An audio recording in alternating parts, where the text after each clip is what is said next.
Well, we are now being joined by Erol Morkoç to discuss Trump's role in the Israel-Gaza negotiations. Erol joins us from California, I believe. First of all, Erol, good to have you.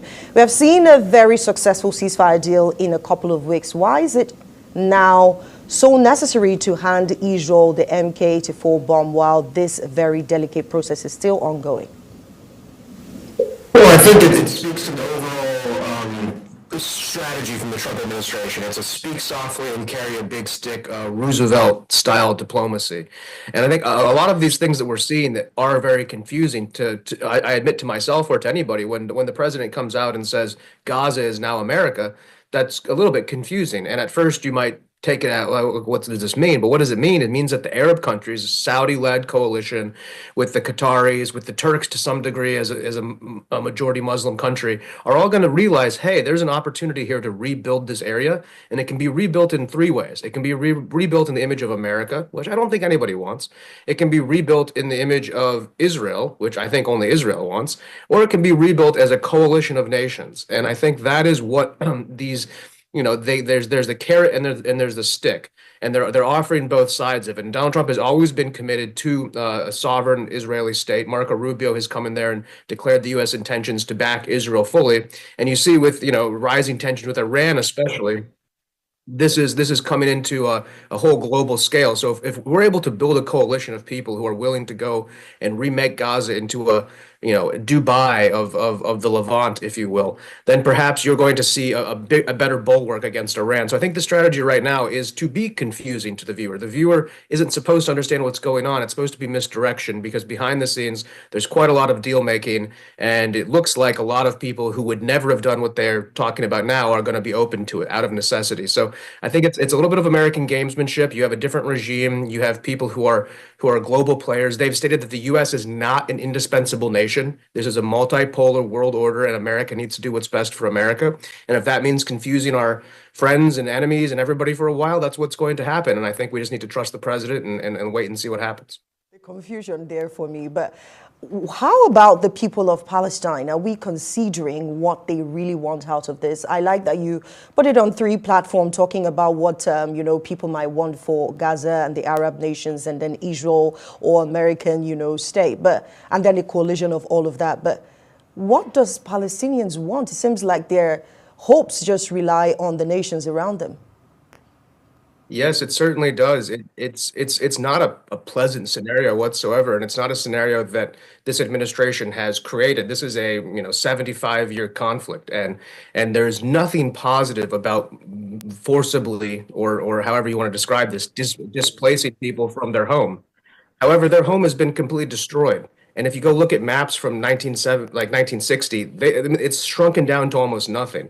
So, I mean, it very much mirrors what has happened in other parts of the world where there has been population resettlements, whether that be what happened to the Native Americans or whatever happened in Pakistan, when India, when the partition. I mean, these are not positive experiences. So this is going to be the first 21st century attempt at population resettlement. And they have a chance to take what has been always an ugly and nasty part of human history and potentially do something positive. Now, I'm not here to advocate for the total situation, but I will say that if they're able to build communities inside of Egypt or inside of Jordan, you're going to see potentially a better future, and bringing people back on new terms. That seems to be the only way. That whole place has been devastated. There's effectively been a complete washout of the Palestinian foothold in that country, to the point now that they have just a little dot. And I think as much as it sounds counterintuitive, Donald Trump is looking at this as a humanitarian. What are you going to do? You're going to go back there and rebuild out of the rubble, surrounded by IEDs and booby-trapped bombs? You're going to go back, and then what? Hamas is going to be back in charge of Gaza, and we're going to start bombing them again? There's no positive way forward. So it takes somebody who's not concerned about short-term legacy. Somebody like Donald Trump, who only has one term and he's gone. And that's why this is happening now. It's not a pleasant thing. It's not something that anybody wants to see. And is it fair to the Gazans? No, it's not fair to the Gazans. And they've had a very unfair situation for many times. But they've also rebuffed many overtures over the years towards peace, towards a two-state solution, to the point where the rest of the world, including the Arab world, has not stood up for them, has not stood up for the people of Gaza. Nobody really has. Donald Trump is the only person who's saying, I want to build beautiful, wonderful cities for them, give everybody a house, rebuild this area and some new vision. it's dynamic. It's in some ways insensitive.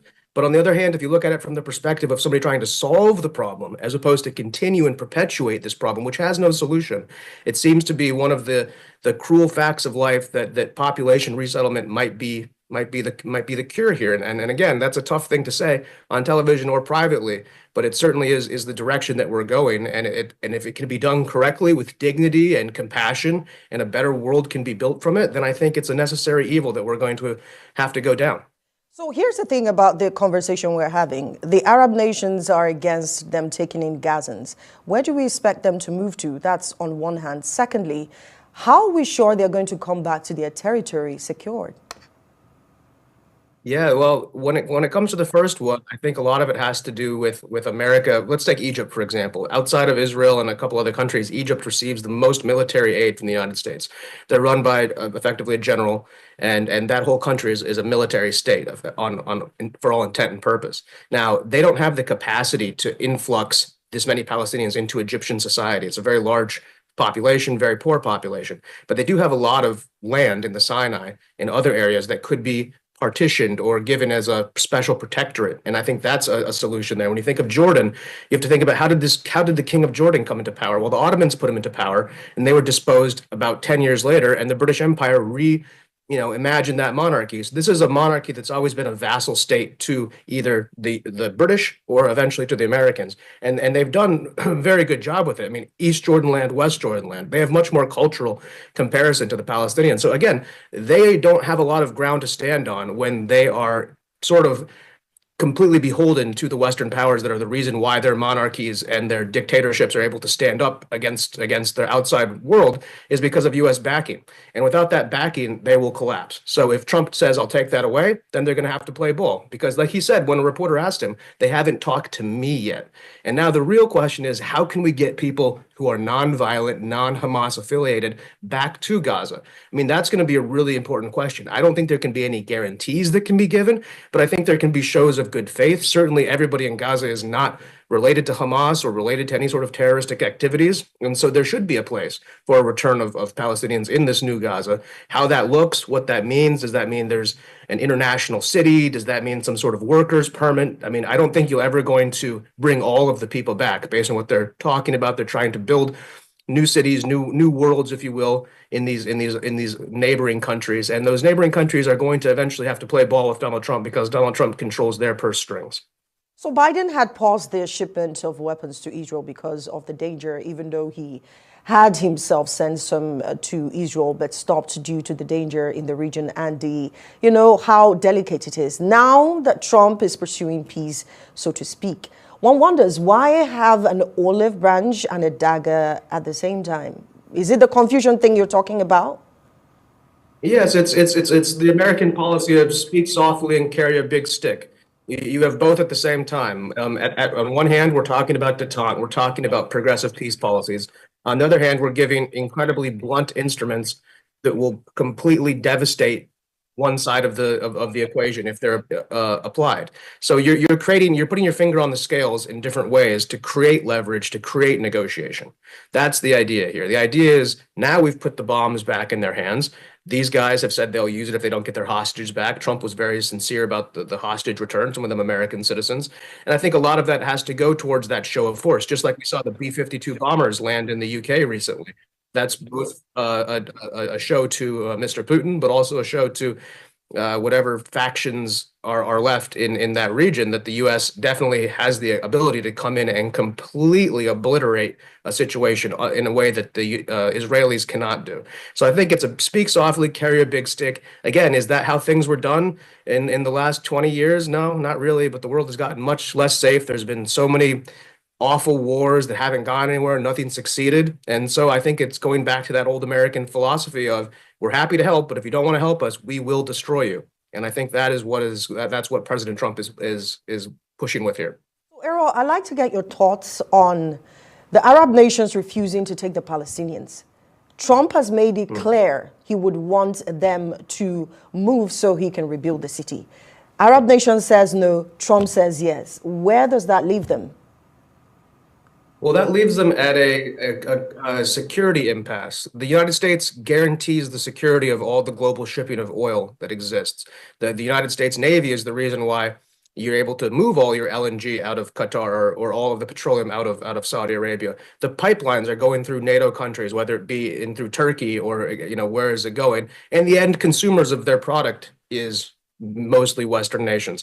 On top of it, a long time ago, we realized it was a much better idea to let them pump oil out of the Middle East, and we print dollars and we give them dollars and they give us their actual resources. So we've been effectively strip mining the Middle East of their oil for paper we print for nothing. And they're addicted to that paper, and they have no choice but to keep begging for that paper because they produce nothing of value besides the mineral rights under their ground. And if we decide to turn off that spigot and we turn off the military support for these effectively dictatorships that have run the Middle East since the fall of the Ottoman Empire, they're going to have nowhere to turn to. Russia can't back them, and China's not going to get involved. So they need us way more than we need them. We are the largest exporter of oil in the world now. The time of OPEC and the time of the Arab nations having influence over us is finished. We control the show. We'll tell them what to do. And if they say no, they have the right to do that. And we will pull all of our soldiers back, and we will not secure their ships when they sail around the world. And that's the cruel fact of the matter. No more Mr. Nice Guy. America's here to play, and America's here to win. All right, then let's see what happens with Rubio's meeting with the Arab nations and, of course, Ukraine and Russia in the coming days.